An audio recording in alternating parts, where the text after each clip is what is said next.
Do you find that the competition and for investing is who is it primarily? Is it other seed funds? Individual angels, or is it big VCs kind of trying to go down market? Well, like I don't look at like Founders Collective as a competitor because I love being in deals with you guys because I know you add value. Competitor, like the competition for me will come from a later stage VC who's like very valuation insensitive and is like, Because they're buying options. exactly. They're just they want to put money to The work 100, later. the 100 grand doesn't matter to them. It's the Yep. it's the access into the next round. So that's a little frustrating. I also think that sometimes there are some who are incredibly appreciative of sort of the relationship that an angel has with the entrepreneur and know that we can add a lot of value. And there's other ones that I think are a little bit more prone to want to steamroll us.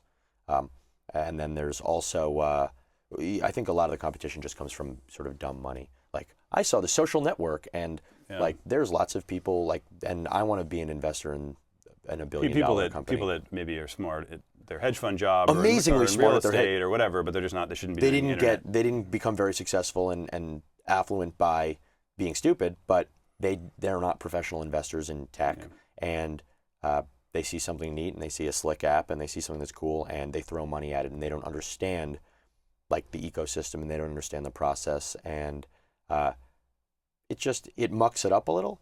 Some of these people add a lot of value, and so you never know, but generally speaking, that's the biggest competition. And I think just like the pervasive feeling that there's so much money around is also the competition. Well, I think also, especially in New York, because in California, there isn't really much quote dumb money because everyone's made their money on tech. Yep. Whereas here, there's a lot of there's a lot of money that was made not in tech, and therefore, and people who are eager who think it's sort of trendy now or something. Well, I mean, it is trendy, right? Yeah, it's. But look, 5 years ago, I wasn't in tech and like I had no, like we have you can get caught up quickly and become a good investor, I think, without having to be someone who's been doing this for your entire life. Yeah. Because so much of this is new.